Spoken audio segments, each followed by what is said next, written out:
Hi friends, Cassie here and welcome back for another Miss Ink Stamps video. I'm so excited to be sharing this image from the new release. This is called Snowman. It's adorable and it also has this sentiment, warm winter wishes. We're going to pull in the tiny snowfall stencil. This is a previously released stencil, so let's jump right into it. I'll pull out that stencil and I am going to tack this piece of cardstock that I had from my stash down to the back of it.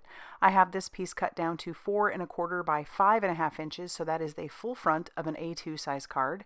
And I am going to pull in some picket fence distress paint. And there are more than one way, there is more than one way to get snowfall through a stencil, but this is one way to do it. You can use paint, and I'm going to use a blender brush. You just want to make sure that if you're using a blender brush with paint, that you clean this off thoroughly as soon as you're done using some warm water or even some soap and water if you're concerned. But you definitely want to make sure that you are cleaning that brush off. You can also just use maybe some white pigment ink. There's just several different ways to do it. Pastes, you name it. So there it is. I love that stencil. It's so cute and it goes so well with our new snowman image. Now I'm going to color him and her. So I'm going to put my colors up on the screen as best I can. We're going to start with some C3. Now typically I like to color lightest to darkest, but this time I brought in my dark color first. For whatever reason, sometimes with my grays, I'll do that. So I brought in my C3, just adding some shading and shadowing where I think it might look good, and then I'll bring in that C1 to blend that out just a little bit. It'll just soften those edges a tiny bit. And you'll notice I don't go right to the edge. This is a snowman, obviously rounded images, and so I want to make sure that we keep that rounded illusion, even though this is flat paper. For his hat, we've brought in some C6, and I'm just going to color all that. I'm going to leave a little bit of a white mark kind of there on that left or right hand side, kind of give the illusion that there's a little bit of light hitting it. And then I'll bring in some C7, which is just a little darker than that C6, and I'll blend that a tiny bit more. And then I'm going to go ahead and color our birds. Our birds are going to be black birds. And you might be thinking as I got started, wow, that bird just got lost on his hat. But we'll bring in a darker color. So we've got our C8, and we're going to bring in some C10.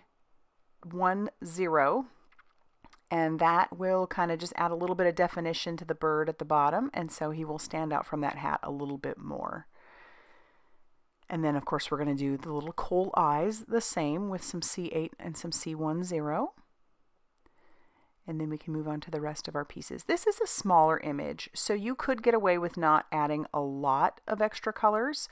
Most of the time, I'm going to bring in 2 color blends. So that was the Wire 16 and Wire 18. And then for our berries, we've got some R24.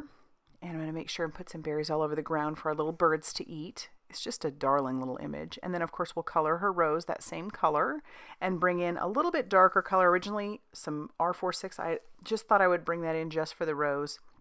And I thought since we were there, I would be very careful and put some delicate dots on those berries.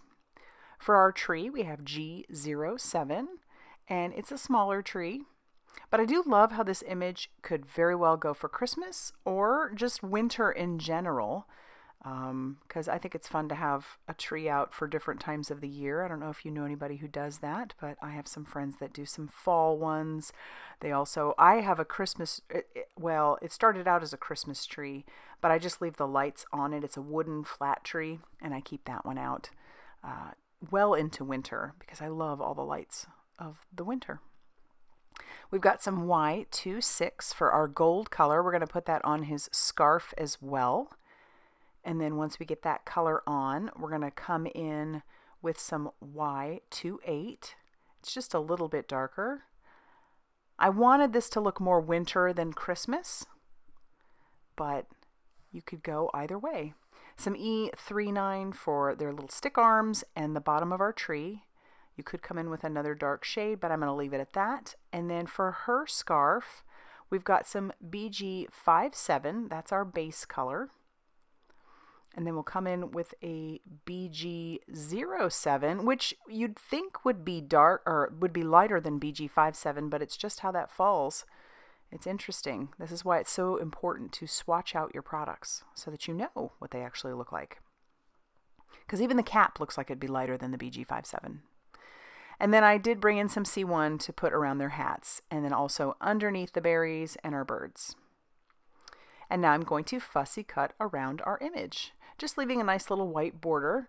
In the end, you'll see that it doesn't really matter a whole lot how well I cut that out, because I'm going to bring in a circle of white to go right behind them.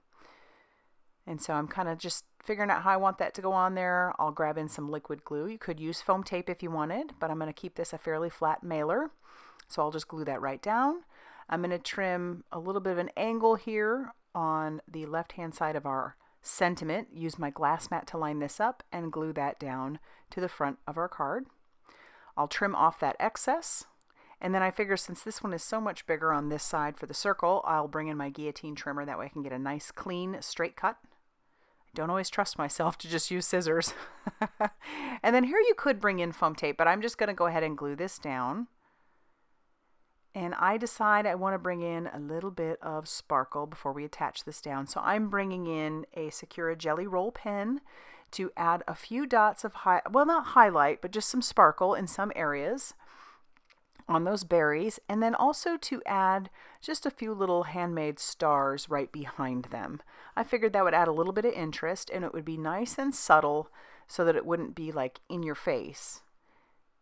And so I just add a few dots of that all around them.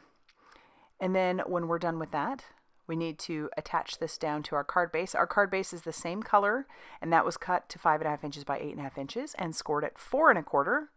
And once this is attached down, that's going to finish off our card for today. So I hope you liked it. It will be available tomorrow, and I'll have it linked down below. If you like this video, be sure to hit that like button and consider subscribing if you haven't already done so. And as always, I'll see you very soon in another video.